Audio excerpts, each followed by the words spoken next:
they were armed to the hilt. A cohort of Roman soldiers would typically be about 600 soldiers. I mean, stop and think about that for a minute. A whole army came for one man? That seems like overkill until you start to remember all the things that this one man had done.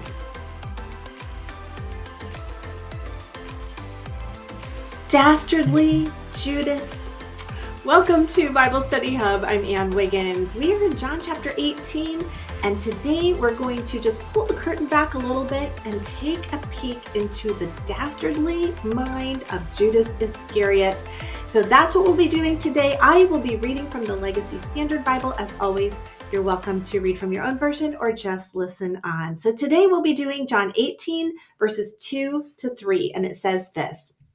Now, Judas also, who was betraying him, knew the place, and that's speaking, by the way, of the place where Jesus would be headed, knew the place, for Jesus had often gathered there with his disciples.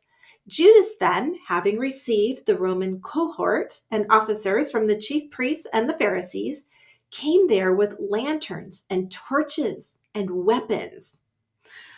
Oh, Judas, remember that he had been dismissed hours earlier in the upper room by Jesus. Jesus knew exactly what he was up to, but nobody else did.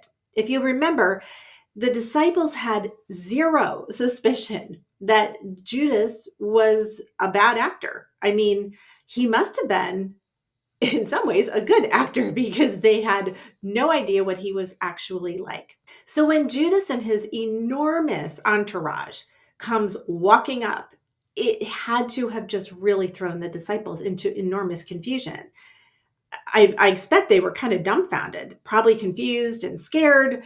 You know how your brain gets on overdrive when the adrenaline starts pumping? I'm assuming that that's kind of how they felt. We're not told precisely where Judas had been after being dismissed, but we can piece some things together from this and other passages. So Judas left the upper room and went to meet with the religious leaders that had hired him to betray Jesus.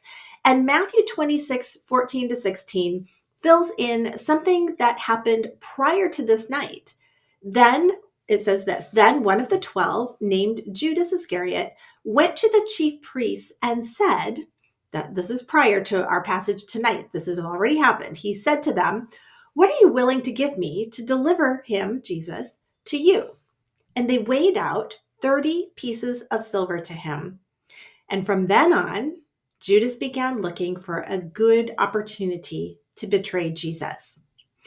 30 pieces of silver. It was the price for like a common run-of-the-mill slave. It wasn't a lot of money. It was just something. Judas sells God himself for the price of a slave.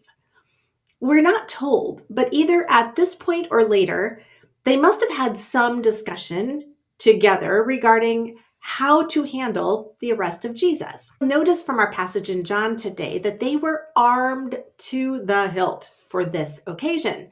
A cohort of Roman soldiers would typically be about 600 soldiers. I mean, stop and think about that for a minute. A whole army came for one man? That seems like overkill until you start to remember all the things that this one man had done that they were totally aware of. This is the man who created food out of basically nothing. He healed every disease he encountered. He cast out demons. He raised dead people. Actually, now that I think of it, 600 men doesn't sound like enough if you're trying to arrest Jesus, right? On top of that, they have torches and lanterns.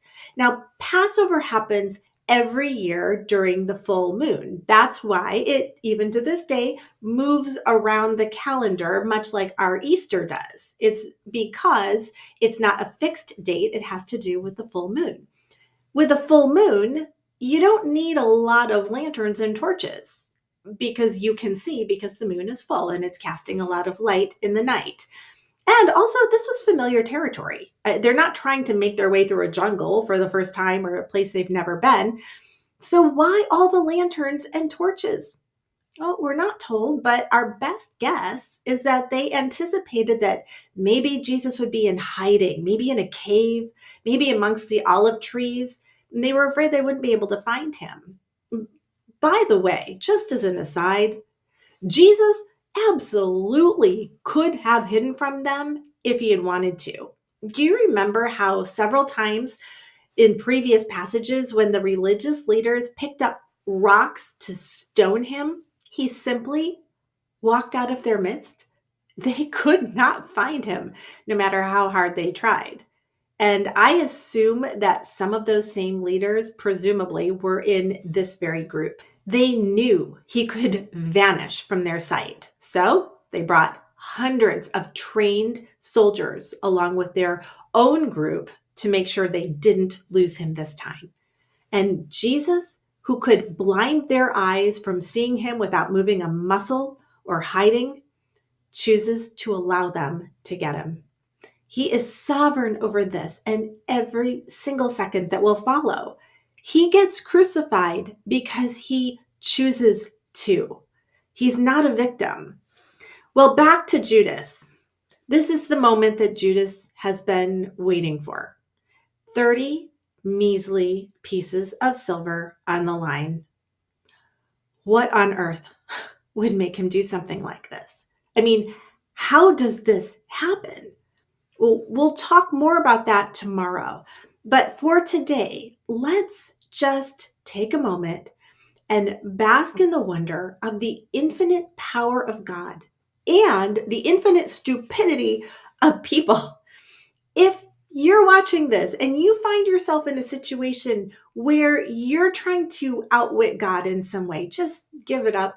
If you're trying to skirt around his word and do it your way, it's a losing battle. I would stop that. The best thing that you and I can do is to come before him in humble submission in every possible way, worshiping him for who he is and what he's done, but submitting to him in the same way that Jesus chose to submit to the Father, not because he was awful.